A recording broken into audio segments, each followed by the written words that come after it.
बिस्मिल्लाहिर्रहमानिर्रहीम। खलीज न्यूज़ में आप को खुश आमदीद कहता हूँ। आज की रिपोर्ट लेकर बेगराज आपकी खिदमत में हाज़िर है। पाकिस्तान की सियासत में एक बार फिर हलचल सी पैदा हो गई है। यूँ महसूस होता है कि जैसे 2 साल से ठहरे हुए पानी में किसी ने पहाड़ की चोटी से भारी पत्थर फेंक दिया है और पानी की बेसुध लहरें किनारों के साथ अपना सर पटक रही हैं। ये भारी पत्थर कोई और नहीं है, ये साबिक़ वज़ीर-ए-आज़म पाकिस्तान मियां मोहम्मद नवाज शरीफ की वो तकरीर है जो उन्होंने 20 सितंबर की दोपहर को अपोजिशन पार्टियों के अजलास में की थी। हुकूमत ने ऐलान किया था कि वो उस तकरीर को नहीं होने देंगे और टीवी चैनल्स पर नहीं चलने देंगे, और जो इसकी खिलाफ वर्जी करेगा टीवी चैनल उसके खिलाफ पैमरा हरकत में आएगा। जबकि मरियम नवाज शरीफ ने ऐलान किया था कि ये तकरीर होकर रहेगी और इसको रोक सको तो रोक लो।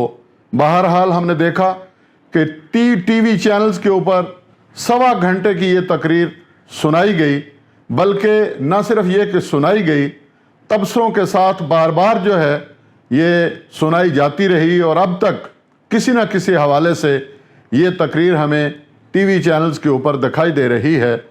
टीवी चैनल्स के ऊपर तकरीर ना रुक सकी, लेकिन इसका जवाज़ हुकूमती वुज़रा और तर्जमानों ने यह पेश किया कि जनाब इमरान खान ने सियासी कुशादा दिली का मुजाहरा करते हुए फरमाया कि तकरीर जाने दीजिए, क्योंकि मियां मोहम्मद नवाज शरीफ ने तो सब झूठ बोलने हैं, और इस तरह वो खुद ब खुद जो है उनके झूठ जो हैं वो सामने आ जाएंगे।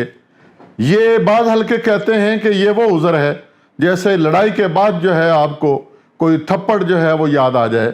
बहरहाल अब भी इस वक्त तक भी अखबारात के अंदर, मीडिया के अंदर, सोशल मीडिया के ऊपर और टीवी चैनल्स के ऊपर अपोजिशन के अजलास को झलकियों की शक्ल में दिखाया जा रहा है, और ऐन मुमकिन है कि काफ़ी मुद्दत तक दिखाया जाता रहे।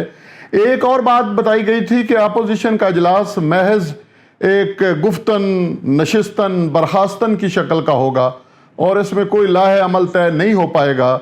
लेकिन हैरानी हुई कि इस अजलास के जो बाद मौलाना फजल रहमान साहब ने प्रेस ब्रीफिंग दी, उसके अंदर बाकायदा तारीख़ों का ऐलान किया गया, जोग्राफिया बताया गया, और यूँ अपोजिशन की कोशिश थी कि लोग 20 सितंबर के बाद मौजूदा हुकूमत के दिन गिनना शुरू कर दें।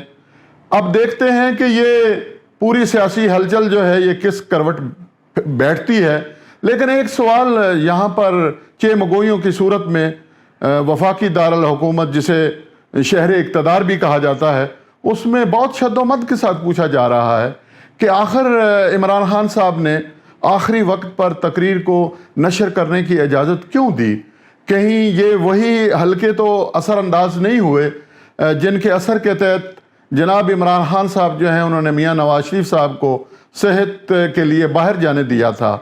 एक बहुत डेवलपमेंट हुई है और वो ये है, क्योंकि वो भी आज ही हुई है, कि अस्करी क़यादत की तरफ से इंतखाबी इस्लाहात और अपोजिशन के एजेंडे का इनडायरेक्टली जवाब देते हुए ये बताया गया है कि ये काम सियासतदानों का है और इसमें अस्करी हलकों का कोई असर और अमल दखल नहीं है। इसको आप इस लिहाज से कह सकते हैं कि अस्करी क़यादत ने अपोजिशन के मुतालबात को बहुत संजीदगी से लिया है, और उन्होंने अपने हवाले से जो अपना उनका कौमी मौक़िफ़ है, कौमी फरीज़ा है, वो बहुत ही खुशदिली के साथ और बड़े एहसन अंदाज के साथ बयान कर दिया है।